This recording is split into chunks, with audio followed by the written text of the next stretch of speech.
حامدا ومصليا ومسلما أما بعد فأعوذ بالله من الشيطان الرجيم بسم الله الرحمن الرحيم وما أرسلناك إلا رحمة للعالمين وقال النبي صلى الله عليه وسلم تركت فيكم أمرين لن تضلوا ما تمسكتم بهما كتاب الله وسنة نبيه صلى الله عليه وسلم অধ্যকার আজকের এই জামিয়া ইসলামিয়া মদনীনগর কর্তৃক আয়োজিত সপ্তম বার্ষিক দস্তারবন্দি ও প্রতিযোগিতামূলক অনুষ্ঠানের মহামান্য সভাপতি মহোদয়, মঞ্চে উপবিষ্ট উলামায়ে কেরাম, শ্রদ্ধেয় শিক্ষক মণ্ডলী, ন্যায়ের চাদরে আবৃত বিজ্ঞ বিচারক মণ্ডলী ও সুদক্ষ পরিচালক ও দূর দূরান্ত থেকে আগত আমার প্রাণপ্রিয় ছাত্র ভাইরা, আজকে আমার বক্তৃতার আলোচ্য বিষয় হলো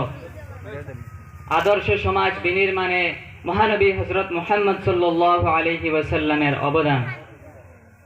সম্মানিত সুধী, মহানবী হযরত মুহাম্মদ মুস্তাফা সাল্লাল্লাহু আলাইহি ওয়াসাল্লামের আগমনের পূর্বে এই পৃথিবীর ধর্মীয় সামাজিক অবস্থা ছিল অত্যন্ত শোচনীয়।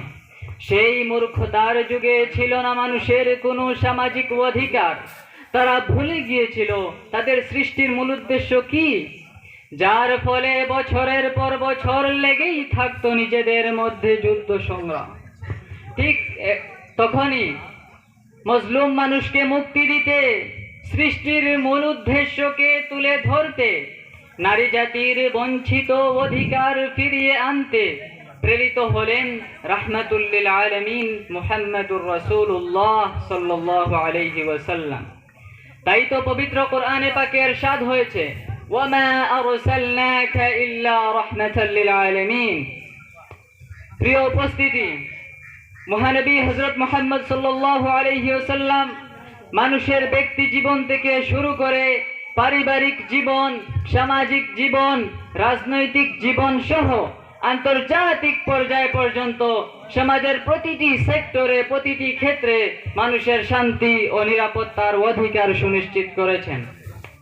ব্যক্তি জীবনে মানুষের নিরাপত্তা দিয়ে আল্লাহ তাআলার বাণী ঘোষণা করেন, ইয়া আইয়ুহাল্লাযীনা আমানু লা তাদখুলু বুয়ুতান গায়রা বুয়ুতিকুম হাত্তা তাস্তানিসু। অর্থাৎ, হে মুসলমানগণ, তোমরা নিজ গৃহ ছেড়ে অন্যের গৃহে প্রবেশ করো না যতক্ষণ না পর্যন্ত তোমরা অনুমতি গ্রহণ করো। এবং ধর্মীয় অধিকার সুনিশ্চিত করে আল্লাহ তাআলার বাণী ঘোষণা করেন, লা ইকরাহা ফিদ্দীন। অর্থাৎ, দিনের ব্যাপারে কোনো জবরদস্তি নেই। একজন অপরজনের উপর দিনের ব্যাপারে কোনো চাপ সৃষ্টি করতে পারবে না। এবং সামাজিক সম্প্রীতি ও ঐক্য সংহতি বজায় রাখতে ঘোষণা করেন, আতুল আজীর আজরা ক্বাবলা আন ইয়াজিফা আরকু। অর্থাৎ, শ্রমিকের ঘাম শুকানোর পূর্বে তার পারিশ্রমিক দিয়ে দাও।